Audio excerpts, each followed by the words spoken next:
When I first bought the island 15 years ago, it was little more than a forgotten patch of land surrounded by clear water and pine-covered hills. I had found it while kayaking one summer, and when I learned it was privately owned and up for sale, I spent every dollar of my savings to make it mine. I wasn't a developer or a businessman then, just a man who wanted peace after years of city noise. The place became my escape, one small cabin, a dock, a boat, and enough silence to hear the wind brushing across the lake. For years, I kept to myself, coming here on weekends or during long breaks fishing, chopping wood, and repairing the dock when storms rolled through. No one bothered me, and I didn't bother anyone. Then one spring morning, after a long winter away, I returned to find a barge anchored off my dock, and the sound of power tools cutting through the trees. At first I thought someone had made a mistake. Maybe the construction was happening on the far shore. But as I got closer, I realized men in hard hats were unloading timber and concrete bags on my island. When I stepped onto the dock, one of the workers waved politely, as if I were a stranger. He said, "You'll have to stay clear, sir. We're building under HOA authorization." I thought he was joking, but when I asked who gave the order, he handed me a laminated notice posted on one of the trees. It read, "Lakewood Homeowners Association, Community Expansion Project, Phase 3. My name wasn't on it. My island wasn't even mentioned. They had simply claimed it as part of their new lake resort development. I drove to the OA office the next morning, furious, demanding to see whoever was responsible. The receptionist gave me a thin smile and a clipboard. "Are you a homeowner in the district?" she asked. When I told her the island was my property, she said, "Then you'll want to speak to our land management director." I waited nearly an hour before a man named Greg came out, holding a coffee and a tablet. He looked at me like I was an interruption in his schedule.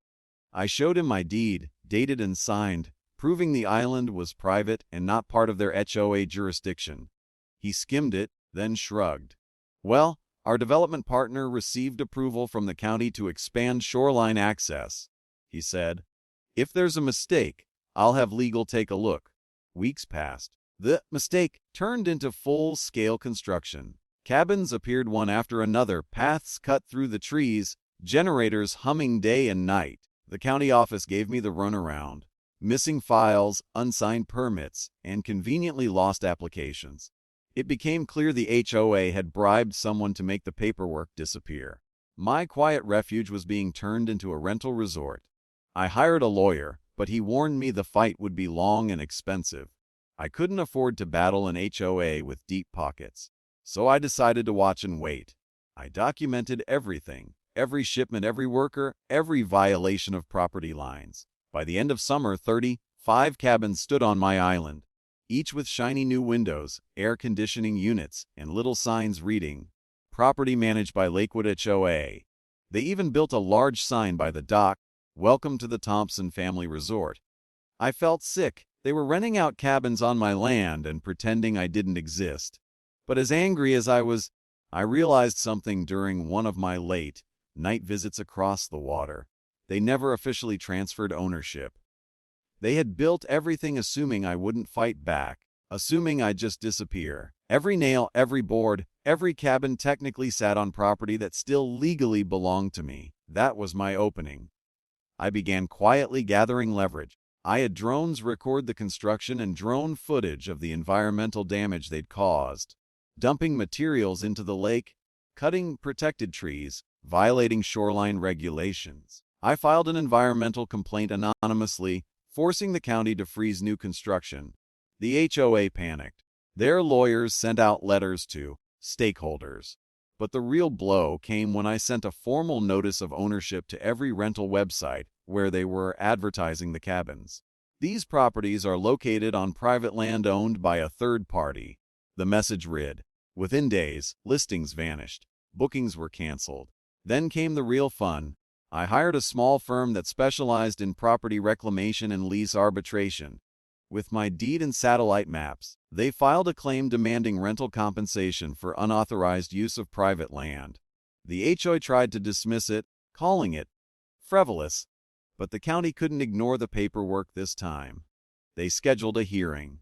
When we met in court, their lawyers walked in confident, carrying thick binders. I walked in with one folder and a quiet smile. I presented my original purchase documents, tax receipts, and a letter from the original land surveyor confirming my island was never annexed by any development zone. Their faces changed color when they realized it wasn't just a complaint. It was a legal trap. The judge reviewed the evidence for an hour and finally asked their counsel, "On what basis did you build these structures?" Their answer was a mess of jargon about community benefit zones and assumed public access. The judge leaned back and said, "Assumption is not ownership." He ruled that all structures remained under my domain until the HOA could prove otherwise. They couldn't. That ruling flipped everything. Overnight, I went from being the powerless landowner to the rightful landlord of 35 newly built luxury cabins. The HOA couldn't remove them. The cost would be astronomical. Their only option was to negotiate. I didn't want to sell. The land meant too much to me. So I offered them a deal. "You can keep managing rentals," I told them, "but you'll pay me rent for every cabin, every month." They laughed at first, but when the judge's enforcement order hit their inbox, they came crawling back with contracts. Now, every month, I receive checks from the same HOA that tried to erase me. I renamed the island Harbor Rest. They still call it the Thompson Family Resort for marketing, but everyone in town knows who owns the ground beneath it. Sometimes I visit on weekends, walking the docks that once felt stolen. Tourists wave, thinking I'm one of the guests. The cabins are immaculate, polished wood, lake views, little fireplaces inside. I collect rent from every one of them. It's poetic justice, really. They built their dream resort, but I turned it into my business. Of course, the HOA didn't give up easily. For months, they tried to renegotiate terms, claiming the rental income was cutting into their community maintenance budget. I reminded them that maintenance on my property was my jurisdiction now. When they sent a new property manager to inspect the cabins, I had him escorted off the dock by security. The man looked bewildered when I told him he needed my written permission to step foot on the island. He muttered something about appealing to the board. I said, "Appeal all you want. I'm the board here." The county, seeing how messy things had gotten, finally separated the island from the HOA district altogether. It became its own parcel, independent and tax assessed under my name. That ruling sealed their fate. Without the island's rental revenue, the HOA lost a huge portion of its income. I heard their board president resigned soon after. I might have felt bad if they hadn't bulldozed half my trees without asking. Now, a few years later, the island has become more than just payback. It's thriving. I upgraded the cabins with solar panels and built a ferry dock for guests. People rent them for holidays, weddings, retreats, all legally under my management. The same locals who once ignored my complaints now work for me as caretakers and maintenance staff. Every month I walk through the cabins, hearing laughter and music echoing across the water. It's strange how something that started with anger turned into the best investment I ever made. I sometimes imagine what those first HOA meetings must have been like.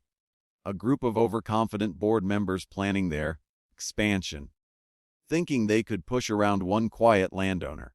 They thought I'd be too small to matter.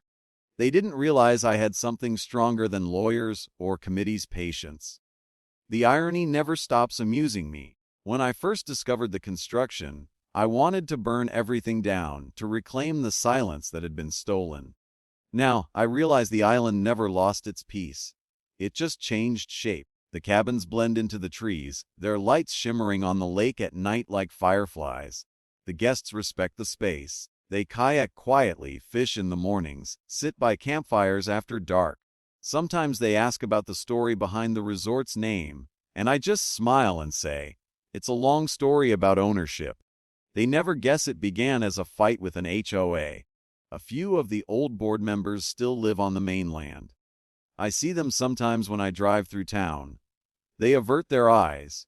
Maybe they're embarrassed, maybe they're still bitter. Either way, I don't care. I've learned that the best revenge isn't destruction, it's ownership. Last summer, I stood at the end of the dock watching the sunset spread gold across the lake. remembering the day I first found the island. The air smelled the same, pine, water, wood smoke. The only difference was the laughter of guests, drifting through the air, and the quiet hum of prosperity built on their arrogance. The HOA had once tried to erase my name from the map, but now they're the ones who disappeared, dissolved after too many financial missteps.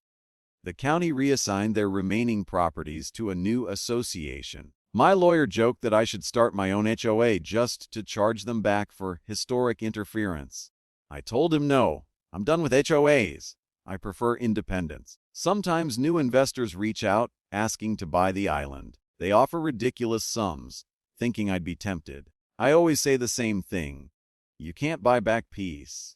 Because that's what this all became.